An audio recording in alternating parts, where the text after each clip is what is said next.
the most urgent economic challenges in Iran as you see them? If you asked me 30 years ago about the status of the Iranian economy, I would have told you that the system is going to collapse.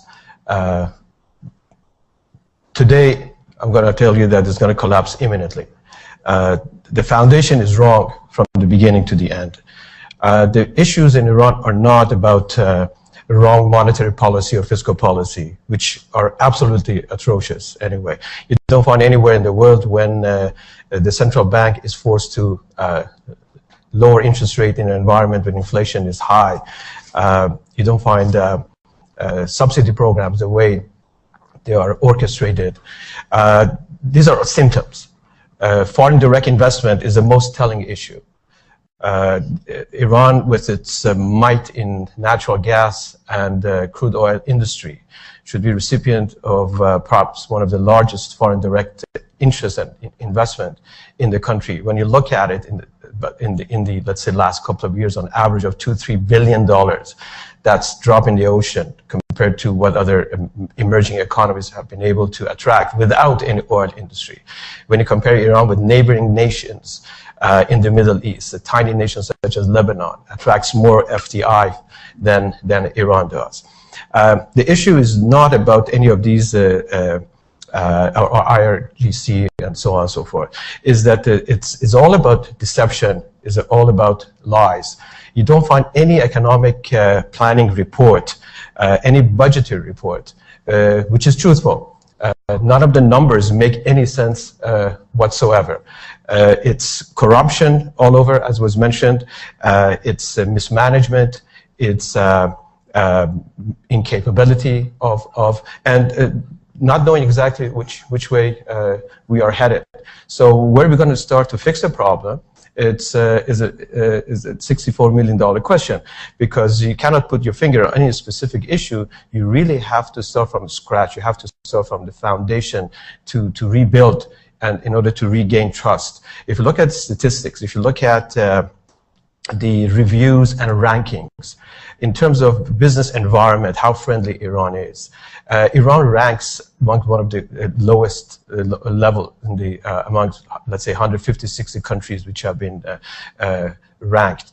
In terms of transparency, in terms of the rule of law, in terms of the rate of return. At the end of the day, investors, no matter where you're looking at, whether it's Africa, Middle East, or Latin America, or what have you, are primarily interested in the guaranteed rate of return.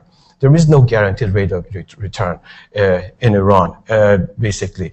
And in the absence of transparency, nobody's willing to take risks. But the underlying the underlying premise of your statement is that Iran wants foreign direct investment. Are you sure that's true? In the last budget that I am aware of, the predictions were that Iran is going to attract $500 billion foreign direct investment to rebuild the infrastructure of the economy. Over what period of time? In a matter of 5 years. And we're looking at about maybe no more than $3 billion a year. So that's the reason I'm saying that these numbers are all manufactured. They're based on no facts and reality. And who's going to invest that kind of money in Iran? I guess everybody's question. Okay, Ali, I've been hearing for 34 years that this regime is on the verge of collapse and that hope is on the way. Hasn't happened yet. Hasn't happened today. Are you still forecasting that? Well, I have never forecasted, I have to say, the collapse of the Islamic Republic. And I think that those of us who believe that the collapse is imminent were wrong, as the professor here has been wrong for the past 34 years. Since 1920s, where it got its hand on crude oil, has generated about $1 trillion worth of petrol revenue. And the 9/10 of which has been earned during the Islamic Republic in the last 33, 34 years. Perhaps 1/3 of this, at least, has been generated in the last 8 years under Ahmadinejad. Iran has absolutely nothing to show for whatsoever in the international arena, in terms of competitiveness, in terms of exports, in terms of any global type of competition whatsoever. And in fact, it has been turned into an importing machine through IRGC, where the domestic manufacturing has been totally demolished, and never mind competitiveness, never mind exports. Now, my esteemed colleague referred to the crude oil revenue, which is ongoing. Well, let's not forget that, I mean, he's absolutely right. In terms of the natural gas, and I'm going to come back to crude oil, in terms of natural gas, Iran is sitting on probably the second or third largest natural gas reserves in the world. However, is a net importer of natural gas.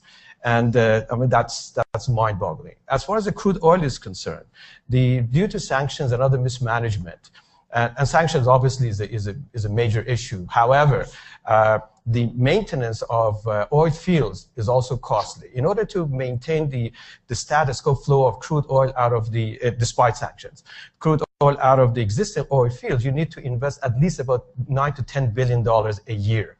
Okay, Iran hasn't sunk in more than probably $2-3 billion per year. So it's not that the buyers are not out there or they're sanctioned because of sanctions, they're not buying. That's one side of the issue, which is undeniable.